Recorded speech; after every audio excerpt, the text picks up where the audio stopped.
بسم الله الرحمن الرحيم. الحمد لله رب العالمين، والصلاة والسلام على رسول النبي الكريم. أما بعد، فأعوذ بالله السميع العليم من الشيطان الرجيم من همزه ونفخه ونفثه. بسم الله الرحمن الرحيم. وَإِذْ قُلْنَا لِلْمَلَائِكَةِ اسْجُدُوا لِآدَمَ فَسَجَدُوا إِلَّا إِبْلِيسَ أَبَى وَاسْتَكْبَرَ وَكَانَ مِنَ الْكَافِرِينَ.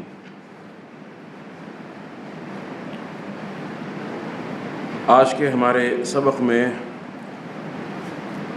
یہی ایک آیت مبارکہ ہے جو میں نے آپ کے سامنے تلاوت کی ہے،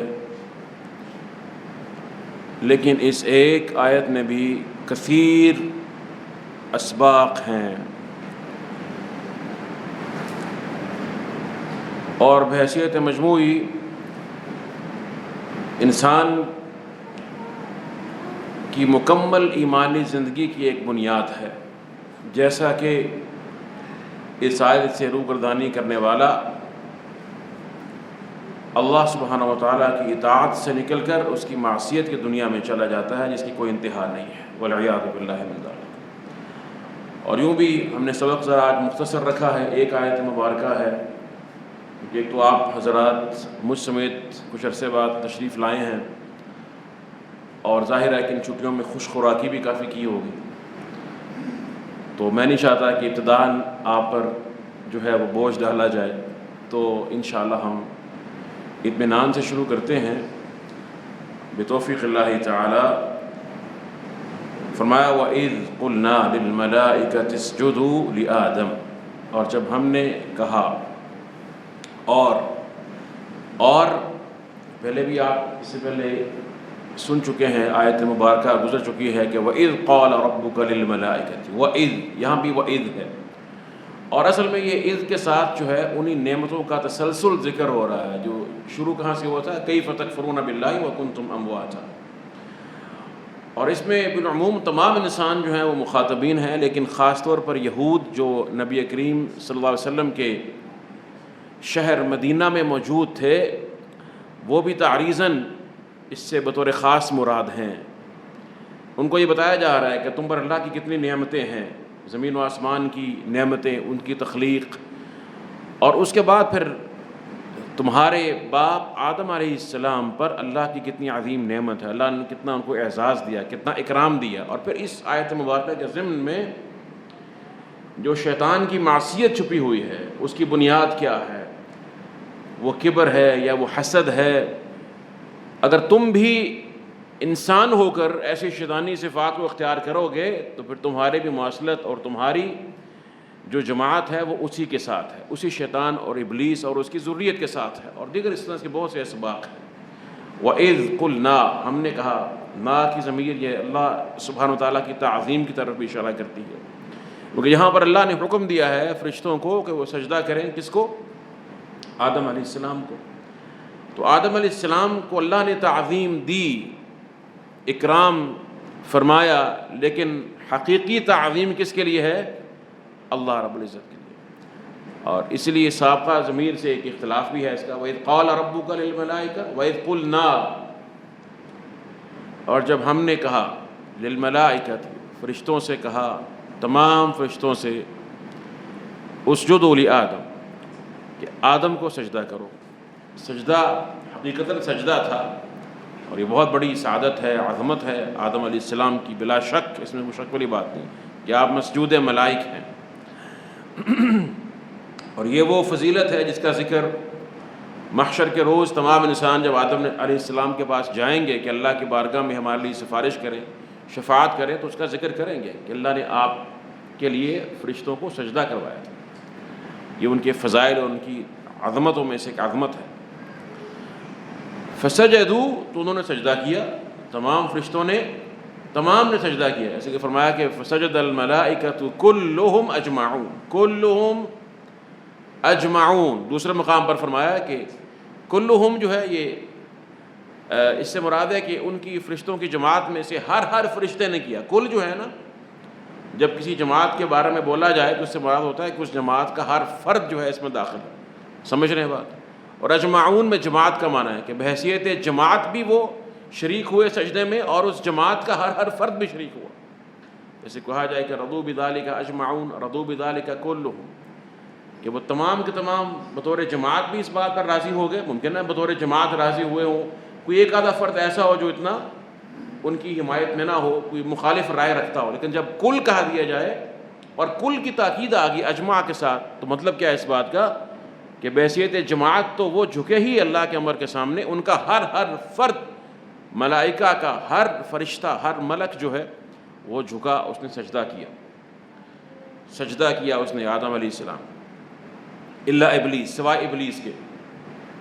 ابلیس نے سجدہ نہیں کیا.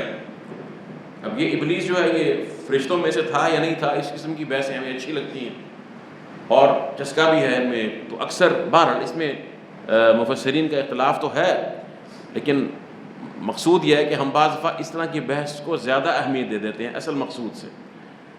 تو اس میں دونوں طرح کے اقوال موجود ہیں. کچھ تو کہتے ہیں کہ یہ فرشتہ تھا، ملائکہ میں سے تھا، جیسے کہ ذکر یہاں بھی ہوا کہ اذ قلنا للملائکۃ اسجدوا لآدم فسجدوا الا ابلیس. تو اسی جماعت میں تھا تو اللہ نے استثناء کیا نا بعد میں، کہ سب نے سجدہ کیا لیکن ابلیس. تو اور انہوں نے کہا کہ یہ جو قرآن میں آتا ہے کان من الجن، کہ وہ جن میں سے تھا، تو کہتے ہیں کہ جن اصل میں ملائکہ کا ایک قبیلہ تھا جو اصل میں جنت کے جو نگران دربان تھے ان میں سے یہ تھا. تو جنت کی مناسبت جیسے کسی مدینے والے کو کہتے ہیں یہ مدنی ہے، مکے میں جو رہتا ہے اسے کہتے ہیں مکی ہے، اس طرح سے ان کو جن کہا ہے. کان من الجن سے وہ یہ مراد لیتے ہیں. اور جہاں تک یہ بات ہے کہ جو اللہ کے ملائکہ ہیں ان کی ذریت نہیں ہوتی، ان کی اولاد نہیں ہوتی، ان میں نکاح کا سلسلہ قائم نہیں ہے، کیونکہ شیطان میں اس کی ذریت ہے. افتتخذونہ وذریتہ اولیاء من دونی وہم لکم عدو.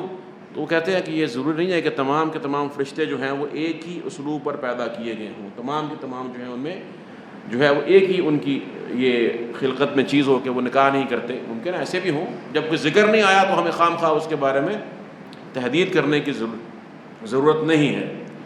اور اسی طرح سے یہ کہنا کہ تمام جو ملائکہ ہیں وہ نور سے پیدا ہوئے اور شیطان جو ہے وہ آگ سے پیدا کیا گیا، یہ بھی اس دلیل نہیں ہے کہ بعض ان میں سے ایسے نہ ہوں.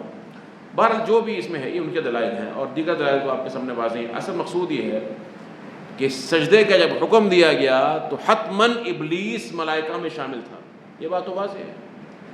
اور اس کو حکم دینے کا الگ ذکر بھی آتا ہے. ما منعک ان تسجد اذ امرتک، جب میں نے تجھے حکم دیا تو تو نے سجدہ کیوں نہیں کیا.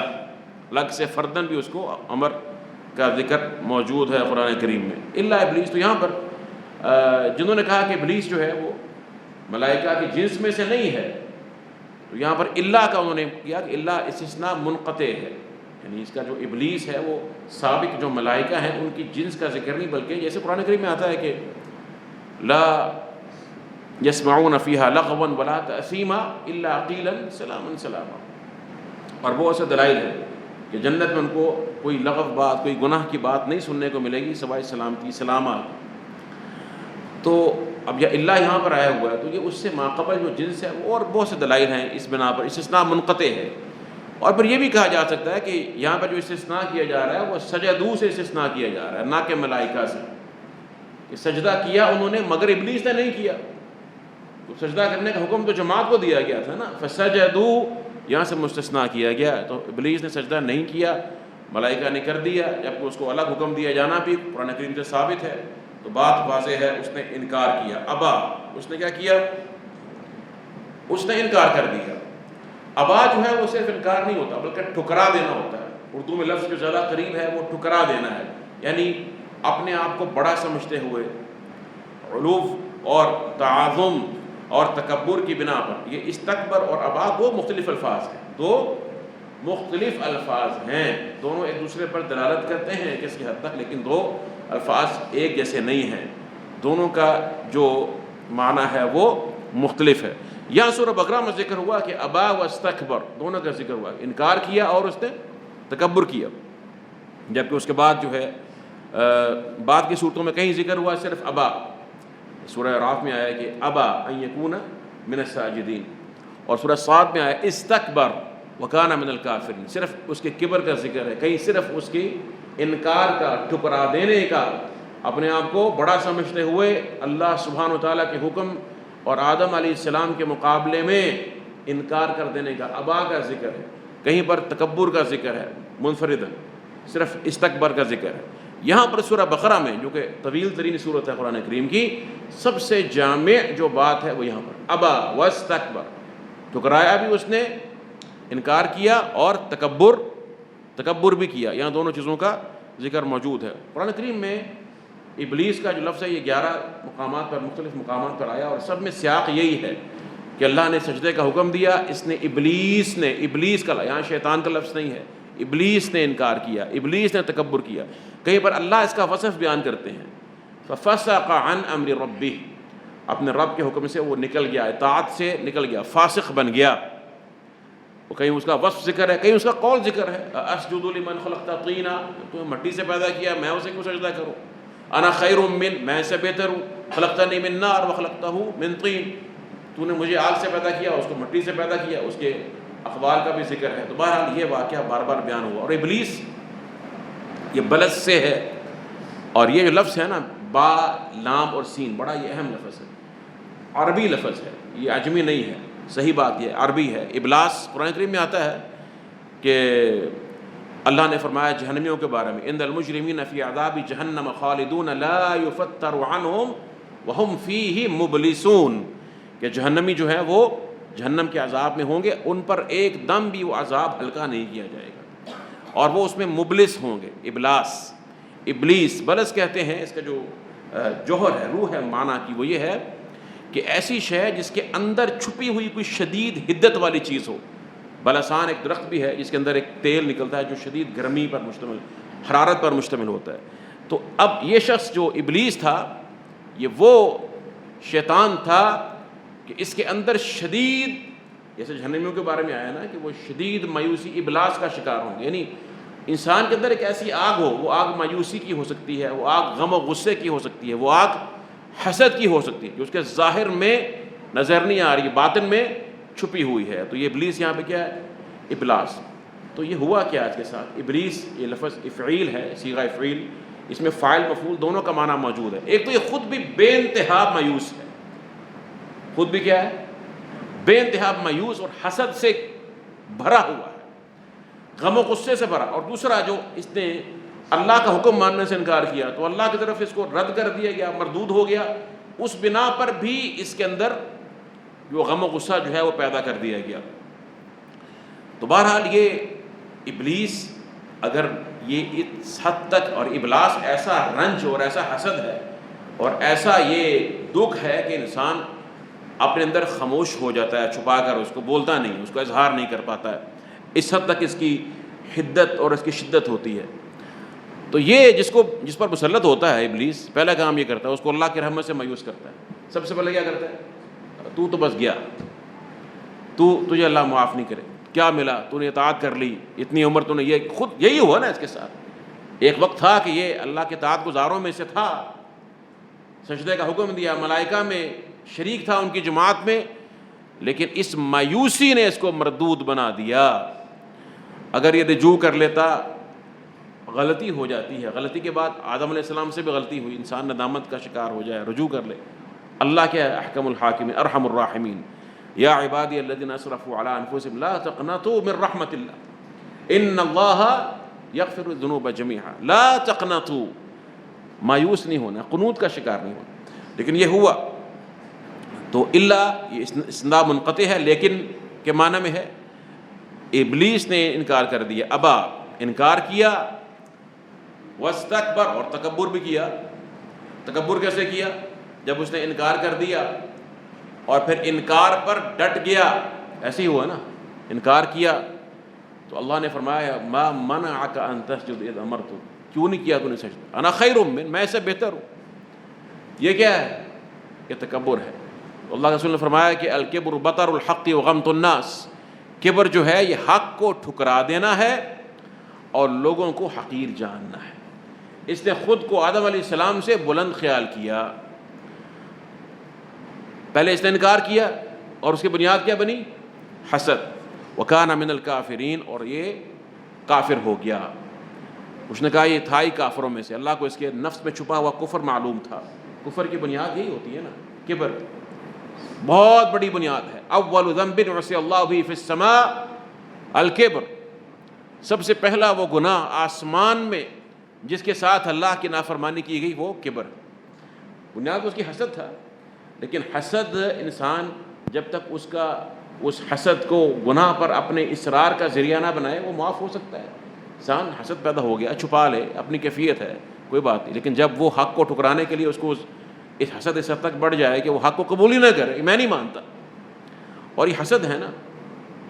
وَدَّ كَثِيرٌ من اہل الکتاب لو یردونکم من بعد ایمانکم کفارا حسدا من عند انفسہم، اہل کتاب کثیر یہ چاہتے ہیں کہ ہم اپنے ایمان کو، اسلام کو چھوڑ دیں اور ان کے مانند ہو جائیں۔ کیوں؟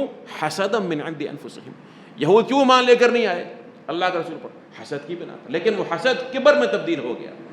ام یحسدون الناس علی ما آتاہم اللہ من فضل، لوگوں سے یہ حسد کرتے ہیں اس بنا پر کہ اللہ نے اپنا فضل ان کو عطا کر دیا ہے۔ تو حسد یہ کسی کو بھی ہو سکتا ہے، یہ نہیں کہ یہ مولوی ہے اس کو حسد نہیں ہوگا، صوفی صاحب ہیں، یہ عام بندہ ہے، کسی کو بھی ہو سکتا ہے۔ یہ دیندار طبقے میں بھی حسد ہو سکتا ہے، کسی بندے کی نماز اچھی، کسی کا علم دیکھ لیا، کسی میں کوئی خیر دیکھ لی، حسد کا شکار، بہت بری بیماری ہے۔ اور زمین میں بھی حسد ہی ہے پہلا گناہ، اگر آپ غور کریں، قابیل حابیل کا جو واقعہ آتا ہے۔ تو کبر میں حسد تبدیل ہو جائے یہ خطرناک چیز ہے، پھر انسان کوئی حق قبول نہیں کرنے دیتا۔ پھر جس سے انسان حسد کرتا ہے وہ خالص قرآن و سنت بیان کر دے آپ کو، لیکن آپ کو پسند نہیں آئے گا، آپ اس کو ٹھکرا دیں گے۔ کیوں؟ کہ آپ کو اس سے حسد ہے، آپ اس کو نہیں چاہتے کہ اس کے ذریعے خیر پھیلے۔ بہرحال یہ تو آیت کے ترجمے کی حد تک ایک کچھ اس میں اسباق تھے۔ شیخ صاحب نے بہت خوبصورت تفسیر فرمائی ہے اس کی، اللہ اکبر۔ تو بہرحال یہ ہو چکا ہے اس میں، ہاں یہ نہیں ہوا، چلیں یہ آیت مبارکہ ہے، قال یا آدم انبئہم باسمائہم، یہ آپ نے سن لیا تھا کہ اللہ سبحانہ وتعالیٰ نے آدم علیہ السلام کو اسماء سکھائے، وہ کچھ اشیاء کے نام تھے۔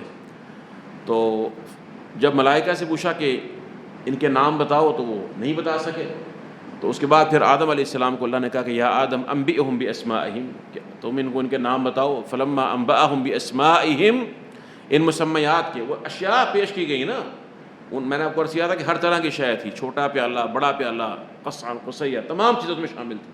ہر چیز کا نام، حد اور تعبیر کرنا، ناموں کے ساتھ چیزوں کو اپنے ما فی الضمیر کو بیان کرنا۔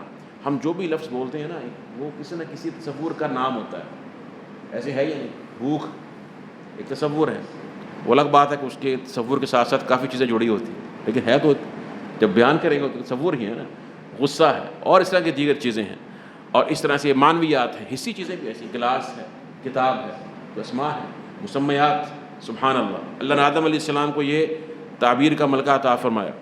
اور ای اسماء المسمیات التي عرضها الله على الملائکہ، جب ملائکہ پر پیش کیا فعجزوا عنها، وہ اس کو نہیں بیان کر پائے، اسے عاجز آ گئے۔ فلما انبأهم باسمائهم، اور جب آدم علیہ السلام نے ان کو وہ نام بتا دیے، تبین للملائکۃ فضل آدم علیہم، تو ملائکہ کو آدم علیہ السلام کا جو فضل ہے، فضیلت ہے ان پر جو اللہ نے عطا فرمائی، وہ واضح ہو گئی۔ وہ فضیلت کیا تھی؟ وہ علم کی بنیاد پر، علم ہے۔ فضیلت کی بنیاد کیا ہے ہماری انسان کی؟ بولیے، علم ہے۔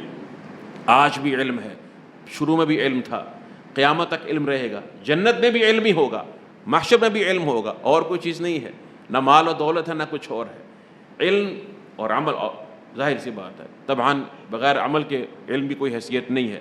فعجزوا عنہا، وہ نہیں کر سکے، اور ان کے لیے واضح ہو گیا تبین للملائکۃ فضل آدم علیہم وحکمت الباری وعلمہ فی استخلاف ھذا الخلیفہ، تو ان پر اللہ سبحانہ تعالیٰ کی جو حکمت ہے اور اس کا جو علم ہے آدم علیہ السلام کو خلافت دینے کے بارے میں، وہ تمام ان پر واضح ہو گیا کہ وہ علم ہے۔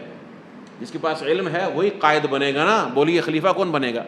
لیڈر وہی بنے گا جس کے پاس صحیح بصیرت، صحیح علم ہو، صحیح فہم ہو، ٹھیک ہے؟ یہ نہیں کہ اگر لائٹ چلی جائے تو اس کا علم ہی چلا جائے، ساتھ گوگل بھی بند ہو گیا، اب سرچ نہیں کر سک رہا تو پھر سافٹ ویئر بھی نہیں ہے، وہ علم نہیں ہے۔ علم وہ ہے جو انسان کے پاس اللہ نے رکھا، اس کی بصیرت اس کے پاس موجود ہے بتوفیق اللہ تعالیٰ۔ قال الم اقل لکم انی اعلم غیب السماوات والارض، کیا میں نے تمہیں نہیں کہا تھا کہ میں جانتا ہوں زمین و آسمان کا غیب؟ وہو ما غاب عنا، غیب سے مراد کیا ہے؟ جو بھی شے ہم سے غائب ہو۔ آپ کو معلوم ہے کہ سورہ بقرہ کے شروع میں پڑھا تھا یؤمنون بالغیب، وہاں میں کیا فرمایا تھا شیخ صاحب نے؟ وہاں فرمایا تھا کہ غیب سے مراد کیا ہے؟ یدخل فی الایمان بالغیب، انہوں نے کہا تھا کہ ایمان بالغیب میں کیا کچھ داخل ہے؟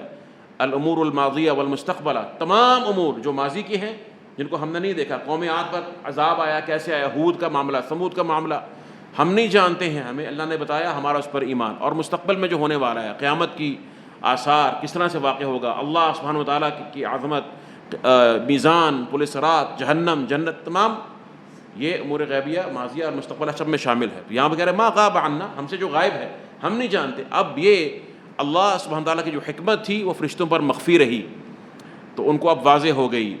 فلم نشاہد ہو، ہم اس کو دیکھتے نہیں، مشاہدہ نہیں کرتے ہیں غیب کا۔ فإذا كان عالما بالغیب، تو اللہ جب غیب کا عالم ہے، فالشہادۃ من باب اولا، تو پھر جو ظاہر ہے، جو حاضر ہے، اس کا تو ظاہر ہے کہ بالاولا اللہ اس کا عالم ہوگا نا۔ سبحان اللہ۔ وأعلم ما تبدون أي تظہرون وما كنتم تکتمون۔ فرمایا کہ جو تم چھپاتے ہو میں اس کو بھی جانتا ہوں، جو تم ظاہر کرتے ہو میں اس کو بھی جانتا ہوں، اور جو تم چھپایا کرتے تھے، چھپاتے تھے، میں اس کو بھی جانتا ہوں۔ تمہارے دل میں جو تھا کہ اللہ سبحانہ تعالیٰ کی حکمت کیا ہو سکتی ہے، نحن نسبح بحمدک ونقدس لک، جبکہ پہلے اس سے پہلے جو زمین میں جو خلائف تھے وہ تو خون ریزی کرتے تھے، فساد کرتے تھے، تو آدم علیہ السلام کی ذریت میں سے بعض ایسے ہوں گے جو فساد فی الارض کریں گے، تو کیوں بنایا جا رہا ہے؟ تو اللہ نے فرمایا کہ جو تمہارے ذہن میں، جو بھی تمہارے دل میں بات تھی، میں اس سے بھی واقف تھا، یہ اس کی حکمت ہے۔ آدم علیہ السلام کا شرف جو پہلا ثابت ہوا وہ ان کا علم ہے۔ پھر اب دیکھیے یہاں پہ سے جو ہمارا آج کا موضوع شروع ہوتا ہے، فرمایا ثم امرهم تعالی بالسجود لآدم، پھر اللہ نے ان کو حکم دیا کہ وہ آدم کو سجدہ کریں، اکراما لہ و تعظیما، اکراما لہ و تعظیما۔ یہ سجدے کا حکم کیوں دیا؟ شیخ صاحب فرماتے ہیں اکراما لہ و تعظیما، آدم علیہ السلام کو اللہ نے شرف دیا ان کی عظمت کو ثابت کرنے کے لیے، اور اس طرح سے ان کی فضیلت کو ثابت کرنے کے لیے اللہ نے سجدے کا حکم دیا آدم علیہ السلام کو۔ لیکن آدم علیہ السلام کی یہ عبادت نہیں تھی، عبادت کس کی تھی؟ وعبودیۃ للہ تعالی، عبادت اللہ سبحانہ و تعالیٰ کی تھی۔ وہ کیوں؟ اس لیے حکم کس کا مانا جا رہا ہے؟ اللہ کے حکم سے جب سجدہ انسان کو ہوا تو اللہ کی عبادت بن گئی۔ اللہ اگر ہمیں حکم دے کسی انسان کو سجدہ کرنے، ہم اس کو بھی کر دیں گے اگر اللہ کا حکم ہے تو، کیونکہ ہم نے اللہ کے امر کو، اس کے حکم کو دیکھنا، ہم نے اپنے مالک کو دیکھنا، ہم نے یہ نہیں دیکھنا کہ جس بات کا کہا جا رہا ہے وہ کیا چیز ہے، اس کی حکمت ہماری سمجھ میں آئے یا نہ آئے۔ جو حکمت کو سمجھ کر اپنی عقل کو مطمئن کر کے ایمان لاتا ہے وہ اللہ پر ایمان نہیں لاتا، وہ اپنی عقل پر ایمان لاتا ہے۔ عقل کا ایمان یہ ہے کہ وہ بھی اللہ کے سامنے جھک جائے جب اللہ کا حکم آ جائے۔ ابراہیم علیہ السلام نے کہا کہ ربی ارنی کیف تحیی الموتیٰ، اللہ مجھے دکھائیے آپ کیسے مردوں کو زندہ کرتے ہیں۔ فرمایا اولم تؤمن، ایمان نہیں ہے؟ قال بلا، اللہ ایمان ہے۔ ایمان کیوں نہیں ہے؟ ایمان کے لیے شرط نہیں ہے، لیکن لیطمئن قلبی، ایمان میں مزید اضافہ ہو جائے گا، اطمینان میں مزید اضافہ ہو جائے گا۔ تو اس لیے بہت سی ایسی چیزیں ہیں کہ جہاں پر انسان کو اللہ حکمت کی سمجھ دے دیتا ہے اور سمجھ کبھی نہیں آتی، لیکن یہ شرط نہیں ہے ایمان کے لیے۔ اللہ نے فرمایا کہ وَيَوْمَ يُنَادِيهِمْ فَيَقُولُ مَاذَا أَجَبْتُمُ الْمُرْسَلِينَ، قیامت کے روز جب پکارا جائے گا نا تو ایک ہی سوال ہوگا، تم نے رسولوں کو کیا جواب دیا تھا؟ رسول آئے تھے حکم لے کر، اور آخری پیغمبر آئے تھے، انہوں نے حکم دیا، کیا جواب دیا تھا؟ وہ جی نماز اس لیے پڑھتے ہیں جی یہ عشق کی پہلی منزل ہے، وہ پہلی منزل عبور ہو گئی، اب اگلی منزل ہمیں کرنے کی ضرورت ہی نہیں ہے۔ جب جوتیاں پڑیں گی قبر میں تو سمجھ میں آ جائے گا۔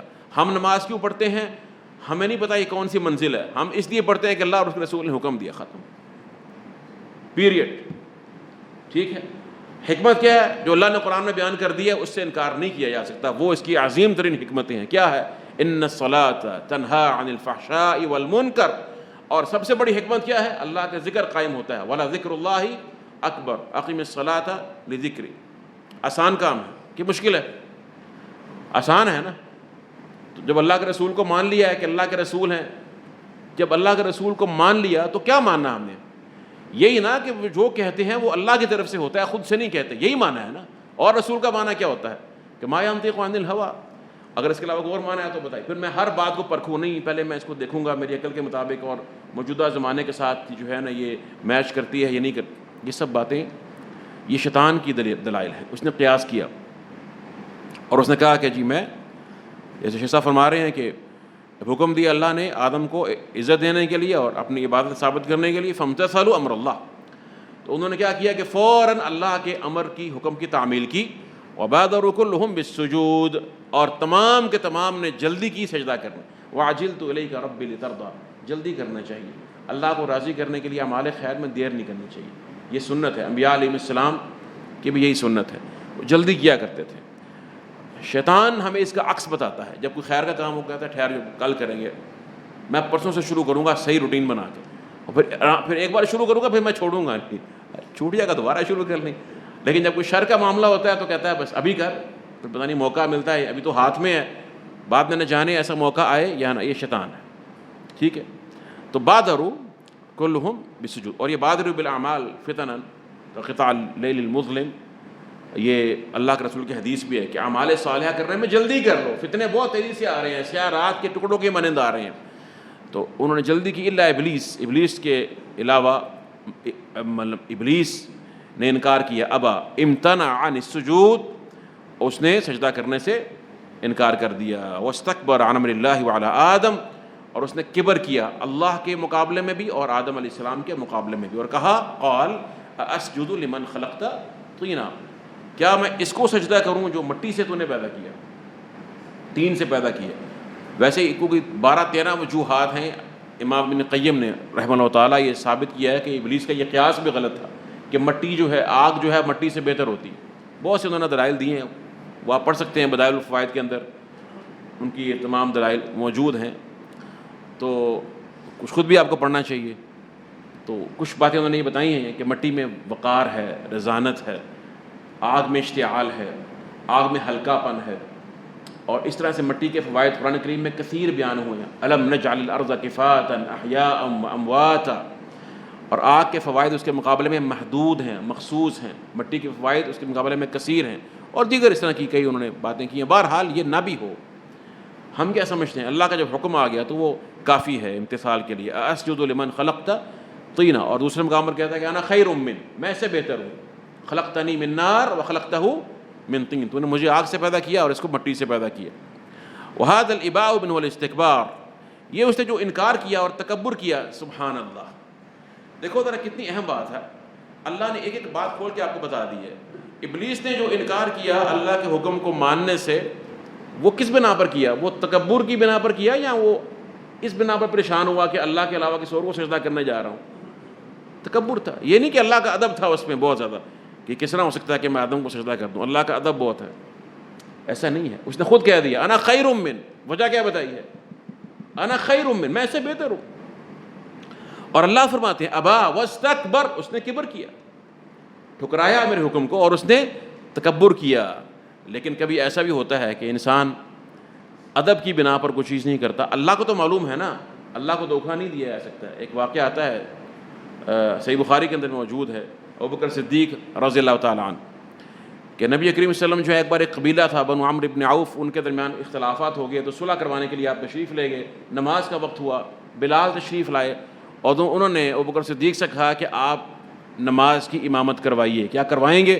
انہوں نے کہا ان شئت، اگر آپ چاہتے ہیں تو میں کروا دیتا ہوں. یعنی آپ کو بہتر معلوم ہے، مؤذن ہیں، آپ سمجھتے ہیں کہ اللہ کے رسول کب تشریف لائیں گے یا تاخیر ہو سکتی ہے، جو دیگر معاملات ہیں. خیر انہوں نے کہا تو ابوبکر صدیق جو ہیں وہ بطور امام جو ہے مصلی پر آگے بڑھے اور انہوں نے نماز کی امامت شروع کروا دی. نماز کھڑی ہوگی، نماز قائم ہوگی. اسی اسنا میں رسول اللہ صلی اللہ علیہ وسلم تشریف لے آئے. آپ جو ہیں وہ صفوں کو چیرتے ہوئے آگے آتے رہے، یہاں تک کہ جو پہلی صف تھی وہاں پر آپ کھڑے ہو گئے ابوبکر صدیق کے پیچھے. اب جب آپ کو دیکھا صحابہ کرام نے تو وہ زور سے اپنے ہاتھوں کو اس طرح پیٹ، تصفیق جسے کہتے ہیں، اس طرح سے مارنے لگے تاریخ کی صورت میں تاکہ ابوبکر صدیق جو ہیں وہ سن لیں. لیکن وہ کہاں سننے والے تھے؟ نماز میں ان کا کسی اور طرف توجہ نہیں ہوتی تھی، نماز میں بالکل مستغرق تھے اور خشوع تھا نا، سبحان اللہ، توجہ نہیں دی. جب زیادہ بڑا حد سے تو پھر انہوں نے دیکھا اور انہوں نے دیکھا کہ رسول اللہ صلی اللہ علیہ وسلم کھڑے ہوئے ہیں، پیچھے کھڑے ہوئے ہیں.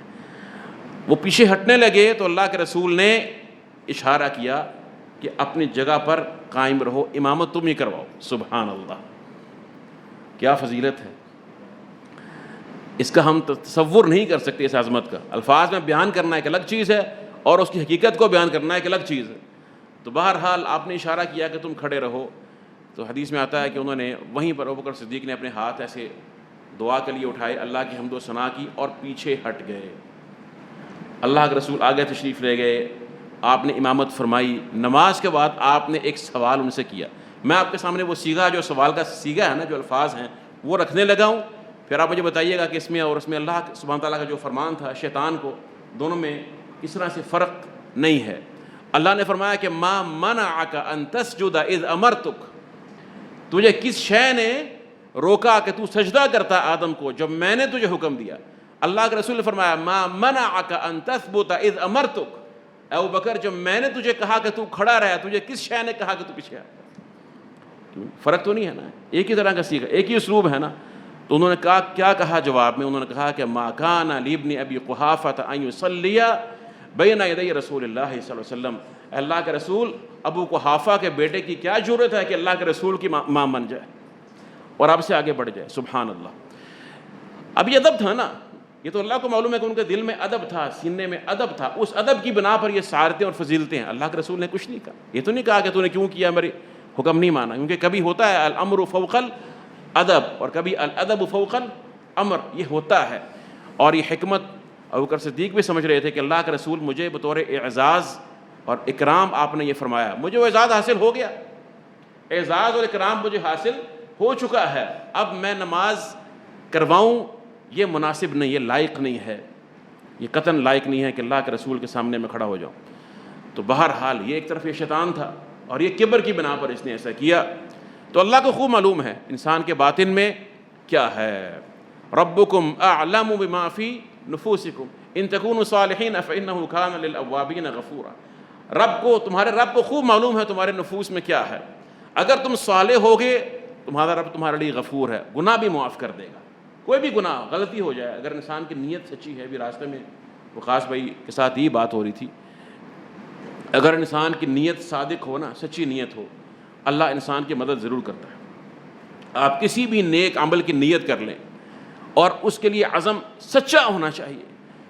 آپ کو بظاہر لگتا ہے مجھے اس کی توفیق حاصل نہیں ہے, لیکن اللہ مجھے توفیق عطا, میں یہ کرنا چاہتا ہوں. اگر آپ کا عزم سچا ہے اللہ آپ کو توفیق دے دے گا. والذین جاہدوا فینا لنہدینہم سبلنا, اللہ کہتا ہے میں اس کے لیے راستہ کھول لیتا ہوں. لیکن ہوتا یہ ہے کہ ہمارے عزائم میں نقص ہوتا ہے, ہماری نیتوں میں وہ سچائی نہیں ہوتی. رجال, وہ مرد ہوتے ہیں, صدقوا ما عاہدوا اللہ علیہ, انہوں نے وہ سچ کر دکھایا جو اللہ سے وعدہ کیا تھا, تو اللہ نے ان کو شہادت دے دی. کئی لوگ شہید کرتے پھرتے ہیں لیکن معلوم نہیں ہوتا. اب دیکھو یہ شیطان کی بات ہے. سبحان اللہ. کہتے ہیں کہ یہ جو حاذ الاباء منہ والاستکبار, یہاں سے وحاذ الاباء منہ والاستکبار نتیجۃ الکفر الذی هو منطوی علیہ, یہ جو اس نے انکار کیا اور تکبر کیا یہ اس کفر کا نتیجہ تھا جو اس کے اندر چھپا ہوا تھا, اس کے اندر چھپا ہوا کفر تھا. سبحان اللہ. اس سے یہ معلوم ہوا کہ انسان کو کبھی کسی شخص کی یا اپنی ظاہری حالت پر ایسا اطمینان نہیں کرنا چاہیے کہ وہ اللہ پر حکم لگا دے کہ یہ تو فلاں ہے, یہ پہنچا ہوا ہے. بلکہ انما الاعمال بالخواتیم, اللہ کے رسول نے فرمایا کہ اعمال جو ہیں وہ خاتمے سے ان کا تعلق ہے.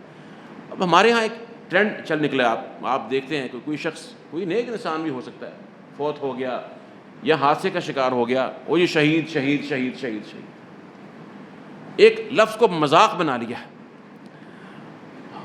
یہ مناسب نہیں ہے. نہ اللہ کے رسول کی یہ سنت ہے, نہ صحابہ کرام کا یہ اسلوب ہے, بلکہ وہ اس بات پر ناراض ہوا کرتے تھے. ایک شخص کا واقعہ آتا ہے, وہ مدعم اس کا نام, غلام تھا, تو اللہ کے رسول کی خدمت کیا کرتا تھا. غور کیجیے گا میں جو بات کر رہا ہوں, جہاد میں شریک ہوا, غلام تھا, اللہ کے رسول کا خدمت کیا کرتا تھا. آپ کے اونٹ پر آپ کا سامان رکھ رہا تھا, کہیں سے ایک اندھا تیر آیا, اس کو لگا, وہیں پر اس کی موت واقع ہو گئی. حالت کیا ہے؟ غزوے میں شریک ہے, اللہ کے رسول کا خادم ہے, خدمت کر رہا ہے محمد رسول اللہ کی صلی اللہ علیہ وسلم. تیر آیا اور وہیں پر اس کی موت. صحابہ نے کہا ہنیئا لہ بالشہادہ, مبارک ہو, کیا شہادت اس کو حاصل ہوئی ہے. تو اللہ کا فرمایا کہ بلا, ایسا نہیں ہے. والذی نفس محمد بیدہ, مجھے اس رب کی قسم ہے جس کے ہاتھ میں محمد کی جان ہے. ان الشمل التي اصابها یوم خیبر من المغانم لم تصبها المقاسم لتشتعل علیہ نارا. اس نے خیبر کے روز مال غنیمت میں سے، ابھی مال غنیمت تقسیم نہیں ہوا تھا، ایک چادر چرائی تھی.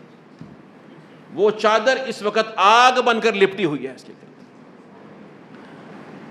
تو اللہ سبحانہ تعالیٰ کا جو معاملہ ہے وہ ایسا نہیں ہے کہ ہم کسی معاملے کو ہلکا لے لیں. وہ اللہ اس کو معاف کر دے گا، سعادت ہے. لیکن میں عرض کر رہا ہوں کہ یہ جو چیز ہے، پھر صحابہ کہتے ہیں ہم میں سے کوئی تسمہ لے کر آ رہا ہے، کوئی 2 تسمہ لے کر آ رہا ہے کہ یا رسول یہ میں نے چرایا. آپ نے فرمایا یہ شراکان، یہ جہنم کی آگ میں سے ہے جو تم لے کر آ رہے ہو. سبحان اللہ. مجھے اپنے بارے میں نہیں پتہ ہے، آپ کو بھی نہیں پتہ ہے ہمارے ساتھ کیا ہونے والا. پتہ ہے قل ان ادری ما یفعل بی ولا بکم، کہہ دے اے نبی، تو کہہ دے ان سے کہ میں نہیں جانتا میرے ساتھ کیا کیا جائے گا، تمہارے ساتھ کیا کیا جائے گا. ہم کس کھیت کی مولی ہیں؟ ہم ٹھیک ہے الحمدللہ ادھر آج موجود ہیں، اللہ کی رحمت ہے، بس اس کا شکر ادا کریں. یاد رکھیں کہ دنیاوی نعمتوں سے بڑی آزمائش دینی نعمت ہوتی ہے. دنیاوی نعمت کی آزمائش چھوٹی ہے، دینی نعمت کی آزمائش اس سے بڑی ہے. اگر انسان کبھی دین کی نعمت، شیطان میں کیوں کبر آیا؟ اسی بنا پر تھا نا کہ میں اتنا بڑا ولی ہوں. یہ خوفناک چیز ہے. فما هو نتیجة الكفر الذي هو منطوي عليه فتبينت حينئذ عداوته لله ولآدم وكفره واستكباره. تو اس وقت اس کی جو عداوت تھی اللہ کے لیے، آدم علیہ السلام کے لیے، ان کا کفر اور تکبر، وہ سب کا سب جو ہے کیا ہوا، جو چھپا ہوا تھا، مخفی تھا، وہ اس کے اندر وہ واضح ہو گیا. وفي هذه الآيات من العبر والآيات. شیخ صاحب فرماتے ہیں کہ ان آیات میں کئی ہمارے لیے غور کرنے کے مقامات ہیں، نشانیاں ہیں اور عبرتیں ہیں، اعتبارات ہیں. یہ بس سن لیجئے، ہمارے یہ موضوع ختم ہوتا ہے، لیکن بہت ہی کمال شیخ صاحب نے نکات جو ہیں وہ نکات بیان کیے ہیں. فرمایا کہ پہلی چیز یہ ہے اثبات الکلام للہ تعالی، اللہ کلام فرماتا ہے. یہ کئی باطل فرقے ہیں، وہ کہتے ہیں اللہ جو ہے وہ کلام فرماتا ہے. وہ ایسے نہیں کہ الفاظ ہوں یا حروف ہوں یا وہ عربی زبان ہو، بلکہ وہ اللہ نے اپنے رسول کے دل میں القاء کر دیا، معنی القاء کر دیا، الفاظ اللہ کے رسول کے ہیں. اور دیگر اس طرح سے کی یعنی ہیں فرقے جو مختلف بدعات کا شکار ہیں. فرمایا کہ وَإِنَّهُ لَتَنزِيلُ رَبِّ الْعَالَمِينَ نَزَلَ بِهِ الرُّوحُ الْأَمِينُ عَلَى قَلْبِكَ لِتَكُونَ مِنَ الْمُنذِرِينَ بِلِسَانٍ عَرَبِيٍّ مُبِينٍ. اللہ کا جو نازل کردہ کلام ہے، روح امین نے آپ کے قلب پر اتارا ہے. یہ کس زبان میں ہے؟ عربی مبین، عربی کے اندر ہے. عربی میں، عربی زبان حروف الفاظ اور معنی کا مجموعہ ہے، یہ صرف ایک بس معنی ہی معنی ہے، اس میں الفاظ اور حروف نہیں ہیں. تو یہ اس طرح کے بطلان واضح ہوتا ہے. دوسرا فرمایا وَأَنَّهُ لَمْ يَزَلْ مُتَكَلِّمًا يَقُولُ مَا شَاءَ وَيَتَكَلَّمُ بِمَا شَاءَ. اور اللہ سبحانہ وتعالیٰ ہمیشہ صفت تکلم سے متصف ہے. اللہ جب چاہتا ہے، جس طرح چاہتا ہے کلام فرماتا ہے، جو چاہتا ہے کہتا ہے. ٹھیک ہے. اور وہ آواز ہوتی ہے جو سنائی دیتی ہے، جس کو کلام فرماتا ہے، جس کو چاہتا ہے، جسے مخاطب کرتا ہے، وہ سنتا ہے اللہ کے کلام کو اور سمجھتا ہے. یہ ہمارے رب کی صفت ہے.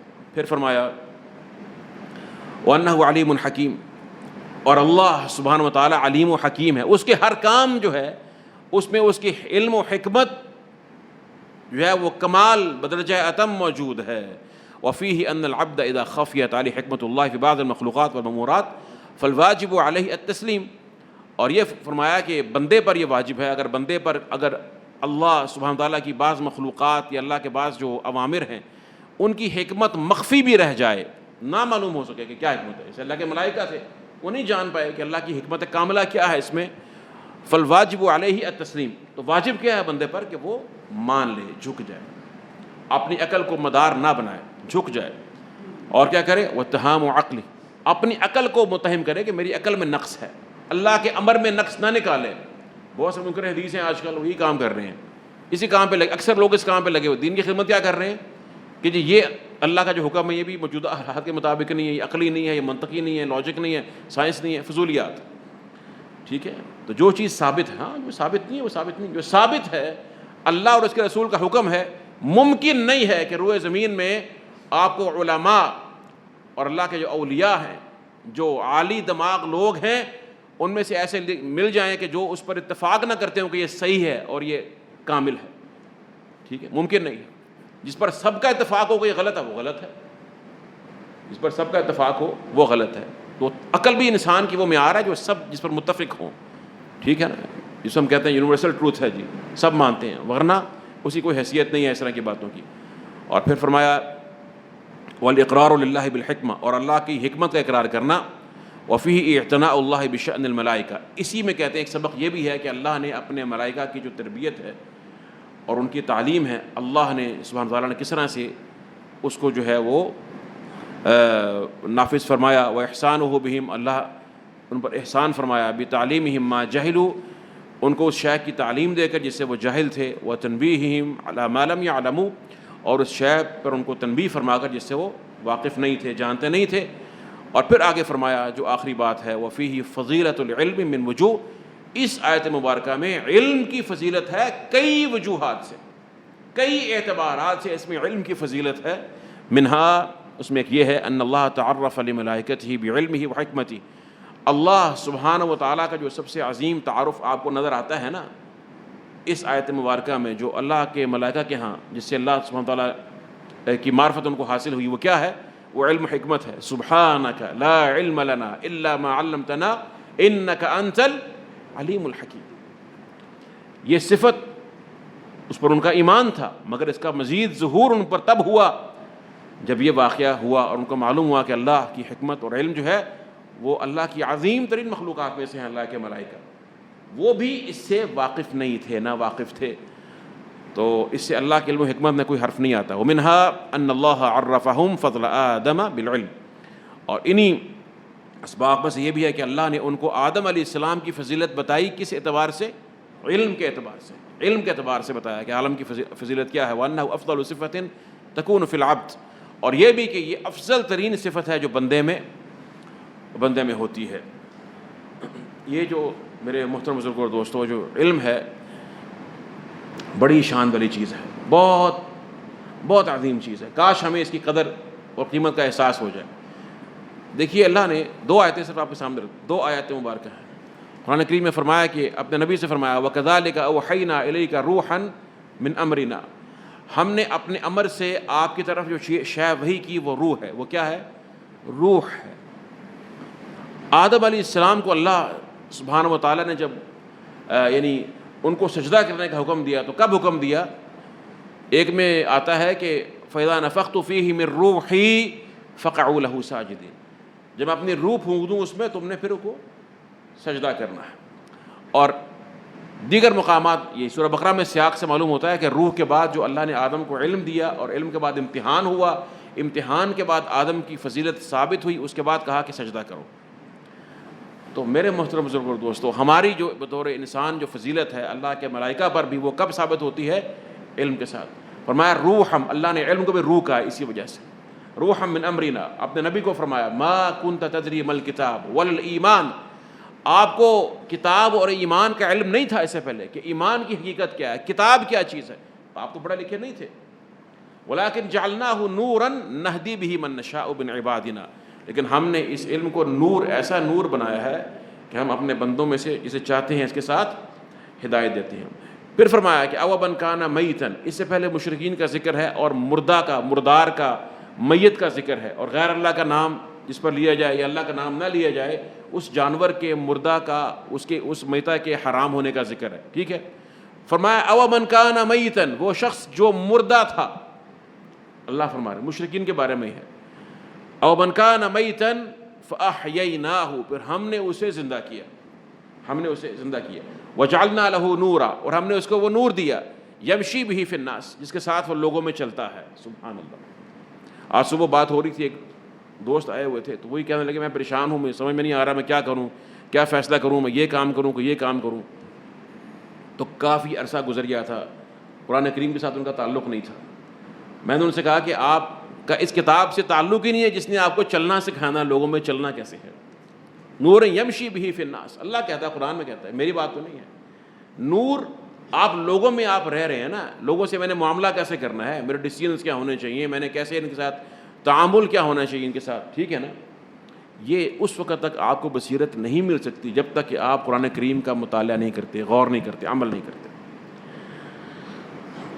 قرآن کریم کے ساتھ وہ نور ملتا ہے۔ یمشی بہ فی الناس، فرمایا کہ وہ شخص جو مردہ تھا جس کو میں نے زندہ کیا، وہ نور دیا، جس نور کے ساتھ وہ لوگوں کے درمیان چلتا ہے، لوگوں میں چلتا ہے۔ چلتے کا مطلب کیا ہوتا ہے کہ وہ اس کی جو حرکت ہے، اس کا جو چلنا ہے، اس کی جو زندگی کا جاری ہونا ہے، وہ انتہائی بصیرت کے ساتھ ہوتا ہے، آپٹمسٹک ڈیسیژن میکنگ جسے کہتے ہیں نا، وہ اس کی ہوتی ہے. اور ایک یہ بڑی سبحان اللہ عظیم بات ہے کہ میرا آپ کا ہم میں سے ہر شخص کا ذکر قرآن کریم کے اندر موجود ہے، ہمارے نام کے ساتھ نہ بھی ہو. فرمایا لقد انزلنا علیکم کتابا فیہ ذکرکم، ہم نے ایسی کتاب اتاری کہ تمہارا ذکر اس کے اندر موجود ہے.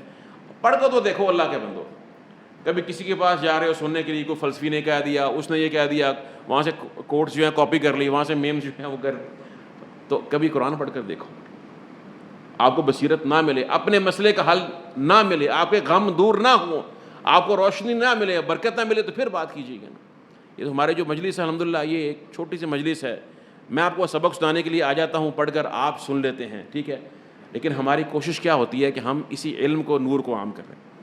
مقصد یہی ہے جو اصل میں ہماری فرمایا او من کان میتا فاحیینا وجعلنا له نورا یمشی به فی الناس کمن مثله فی الظلمات لیس بخارج منها.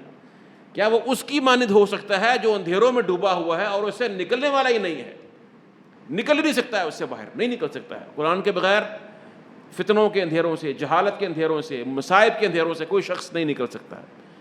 اور ہم کتنا وقت دیتے ہیں قرآن کریم کو. ہم میں سے کتنے حضرات، ہم اپنی عمر دیکھیں، میں اپنی عمر کو دیکھتا ہوں، پتہ نہیں اللہ جانتا، 47 سال تو ہو گئی ہے. اور اوسط عمریں جو ہیں امت کی، اس امت کی اگر مل جائے کسی کو 60 سال، اللہ کے رسول نے فرمایا. ہم نے قرآن کتنا سیکھا. بڑے بڑے امام صحابہ کرام، اکرمہ، ابن تیمیہ رحمہ اللہ تعالی، ابن تیمیہ کی ساری جو کام ہے، فتاویٰ ہے، قرآن کی تفسیر ہے. جو بات کرتے ہیں قرآن کی آیات سے، استدلال، دلائل 1 2 3 4 قرآن کی آیات، قرآن کی آیات. وہ کہتے ہیں کاش کو میری زندگی کا جو تھوڑا سا حصہ قرآن کے علاوہ کسی اور جگہ پر صرف ہوا، وہ بھی قرآن میں لگ جاتا.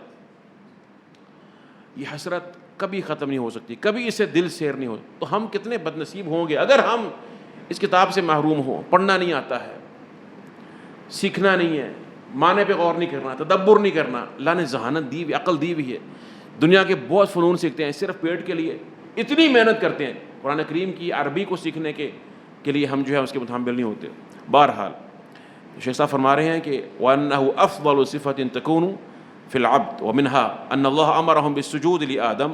اللہ نے ان کو سجدے کا حکم دیا، اکرام اللہ، آدم کو اکرام دینے کے لیے. لما بان فضل علم، جب آدم کا علم کی فضیلت ان پر ظاہر ہو گئی تو اس کے بعد کہا کہ ان کو سجدہ کرو. ومنها، اور اس میں یہ بھی سبق ہے کہ ان الامتحان للغیر اذا عجزوا عما امتحنوا به ثم عرفه صاحب الفضیلہ فهو اکمل مما عرفه ابتداء. دیکھیے اللہ نے آدم علیہ السلام کا امتحان لیا کب؟ جب فرشتے اس امتحان میں ناکام ہو گئے. ایسے ہی ہے نا، جزا فرما رہے ہیں کہ الامتحان للغیر اذا عجزوا عما امتحنوا به، جب فرشتے عاجز ہو گئے اور وہ اس امتحان میں کامیاب نہ ہو پائے تو اللہ نے آدم علیہ السلام کا امتحان لیا. قلنا یا آدم انبئہم باسمائہم، آدم تو بتا کیا. آدم کا امتحان ہوا تو پھر اس کے بعد جب آدم علیہ السلام کو اللہ نے اس امتحان میں کامیاب کر دیا، ٹھیک ہے، اور ان کی فضیلت ظاہر کر دی، شیخ صاحب کہتے ہیں فَهُوَ أَكْمَلُ مِمَّا عَرَفَهُ ابْتِدَاءً. تو آدم علیہ السلام کی جو فضیلت امتحان میں کامیابی میں نمایاں ہونے کے بعد جو ثابت ہوئی، وہ اس سے زیادہ ہے کہ اگر اللہ شروع میں ان کو یہ بات، یعنی فرشتوں کو یہ بات ویسے معلوم ہوتی کہ آدم علیہ السلام کی فضیلت یہ ہے اور ابتدائی سے وہ جانتے کہ آدم علیہ السلام کی ہاں یہ فضیلت موجود ہے علم کی، تو اس کا وہ مقام یا وہ کمال نہ ہوتا جو امتحان میں کامیابی میں ظاہر ہونے کے بعد سامنے آیا. سمجھ آ رہی بات کیا؟ یہ کہنا چاہ رہے ہیں شیخ صاحب. اور یہ حقیقت ہے کہ دنیا میں انسان دعویٰ کرتا ہے اپنے ایمان کے بارے میں. صحابہ کرام کہتے ہیں کہ ہم نے جو بدر میں شریک نہ ہو سکے، ہم نے دعویٰ کیا کہ احد کے ذرا وقت آ جائے پھر دکھائیں گے ہم کیا کرتے ہیں. اور جب احد میں حملہ ہوا پیچھے سے بھگدڑ مچی تو صحابہ کرام کئی بھاگ گئے، سمجھ نہیں آ سکا کیا ہو رہا ہے. اپنی تلواروں سے کئی شہید ہو گئے. اللہ اکبر. اللہ فرماتا ہے وَلَقَدْ كُنْتُمْ تَمَنَّوْنَ الْمَوْتَ مِنْ قَبْلِ أَنْ تَلْقَوْهُ فَقَدْ رَأَيْتُمُوهُ وَأَنْتُمْ تَنْظُرُونَ. اس سے پہلے تم موت کی تمنا کیا کرتے تھے. یہ تمنا کرنا آسان ہے، آج تم اپنی آنکھوں سے دیکھ، تمہارے سامنے ہے. امتحان ہوتا ہے، ٹھیک ہے. اور اس لیے اگر اللہ چاہتا تو، اللہ کو تو معلوم ہے نا ہم میں سے کس نے کیا عمل کرنا ہے. اللہ اگر چاہتا دنیا کو امتحان گاہ بنائے بغیر ہمیں براہ راست پیدا کرتا، کسی کو جنت میں ڈالتا کسی کو جہنم میں، تب بھی اس کا عدل ہی ہوتا. لیکن اس نے امتحان رکھا تھا کہ ہم خود بھی اپنے آپ کو دیکھ لیں ہم کیا ہیں. ایسا ہے یا نہیں؟ ہمارے لیے امتحان ہے. یہ قرآن کریم اتار دیا. اللہ اکبر. دیکھیے اس میں کتنی عجیب یہ بات ہے کہ یعنی شیطان تین طرح کے انسان ہے دنیا میں. ایک وہ ہے جو اللہ کی رحمت سے مفلح ہے، انبیاء علیہ السلام، ان کے پیروکار متبعین. ایک وہ ہیں کہ جو شیطان کے دوست ہیں، منافقین ہیں، کفار ہیں. اور تیسرے وہ ہیں جو کبھی شیطان کے بندے بن جاتے ہیں، کبھی رحمان کے بندے بن جاتے ہیں. یہ دونوں کیمپس میں آتے جاتے رہتے ہیں. منافق بھی نہیں کہنا چاہیے، منافق نہیں ہوتے بیچارے، لیکن ایمان میں کبھی ادھر کبھی ادھر، خطرناک حالت ہے. اور کتنے افسوس کی بات ہے کہ اللہ نے ہمیں ایسے چھوڑ تو نہیں دیا پیدا کرنے کے بعد. نیکی ایک ہے، ایک ہی گناہ ملنا ہے. ایک گناہ کرنے پر اس کا ایک کے بدلے ایک ہے. من جاء بالحسنۃ فلہ عشر امثالها. جو نیکی کرے گا اس کو اللہ نے 10 گناہ بنا دینا ہے. ومن جاء بالسیئۃ فلا یجزی الا مثلها. گناہ کرنے والے کو اس کا مثل ہی دیا جائے گا. ایک والا 10 پر غالب آ جائے. سوچ نہیں ہے دنیا میں اللہ نے رہنمائی دی، ایسے تو نہیں بھیج دیا ہمیں فضول. کتاب اتاری ہے، انبیاء اور رسول کو بھیجا. ثم عرفه صاحب الفضيلة فهو أكمل مما عرفه ابتداء. ومنها الاعتبار بحال أبوي الإنس والجن وبيان فضل آدم وإفضال الله عليه وعداوة إبليس له إلى غير ذلك من العبر. تمہارے لیے تمام جو اسباق ہیں کہ ہمارے جو ابھی شیخ صاحب کا موقف یہ لگ رہا ہے یہاں پر کہ یہ شیطان کو جنوں کا باپ کہہ رہے ہیں. ایک موقف ہے سلف میں کہ ابو الجان جو ہے جنوں کا جو باپ ہے ان کی اصل وہ شیطان ابلیس ہے. یہی ابلیس ہے. اور آدم علیہ السلام جو ہے وہ ہمارے باپ ہیں، اس میں کوئی شک نہیں. نسل انسان وہاں سے چلی ہے. اور آدم علیہ السلام کی فضیلت کا بیان ہے، اور اللہ نے ان کو جو فضل عطا فرمایا اس کا بیان ہے، اور ابلیس کی جو دشمنی ہے اس کا بیان ہے. اور دیگر اس میں جو ہیں وہ اس طرح کے مواعظ اور جو ہے نصیحتیں موجود ہیں. اور اس میں یہ بات بھی موجود ہے کہ جو خشوع ہے وہ اساس الطاعہ ہے. انسان کا عاجزی کرنا، جھک جانا جو ہے یہ اللہ کی اطاعت کی بنیاد ہے. اور کبر جو ہے یہ اساس المعاصی ہے. تکبر کرنا جو ہے یہ گناہوں کی بنیاد ہے. اللہ کے رسول نے فرمایا کہ لا يدخل الجنة من كان في قلبه مثقال ذرة من کبر. کہ جس کے دل میں ذرہ برابر بھی کبر ہے، تکبر ہے، وہ جنت میں نہیں جائے گا. وہ جنت میں نہیں جائے گا. ذرہ برابر بھی، ذرہ عربی میں یہاں چونٹی کو کہتے ہیں. یا کبھی آپ نے دیکھا ہے غبار جو منتشر ہوتا ہے، کبھی سورج کی روشنی میں آپ کو باریک باریک ذرات نظر آتے ہیں، وہ بھی ایک ذرہ ہے. اتنا کسی کے دل میں اگر کبر ہو، کبر یہاں پہ نہیں ہے، کبر اللہ نے مخلوق میں رکھا ہی نہیں ہے. وَلَهُ الْكِبْرِيَاءُ فِي السَّمَاوَاتِ وَالْأَرْضِ. تمام کی تمام کبریائی اور تکبر اور کبر جو ہے وہ اللہ کے پاس ہے، عرش پر ہے. یہاں اس کا وجود یہاں پہ اس کے علاوہ کہیں نہیں ہے. بس انسان کو سمجھ آنا چاہیے ہم سے غلطی ہوتی ہے، ہماری کوئی اوقات نہیں ہے، ہم بس اللہ کے محتاج ہیں. اللہ اپنی رحمت سے ہم سب کو معاف کر دے، اور اپنی رحمت سے ہم سب کو امامت عطا فرمائے، علم کی، دین کی، تقوی کی امامت عطا فرمائے. لیکن ریا سے، شہرت سے اور اس طرح کے جو رذائل ہے اللہ ان سے محفوظ فرمائے. تو بہرحال یہ آج کے سبق میں کچھ اللہ کی رحمت سے ہمارے لیے اسباق تھے. اللہ مجھ اور آپ کو عمل کرنے کی توفیق عطا فرمائے. وباللہ تعالیٰ توفیق، وصلی اللہ تعالیٰ وسلم علی نبینا محمد.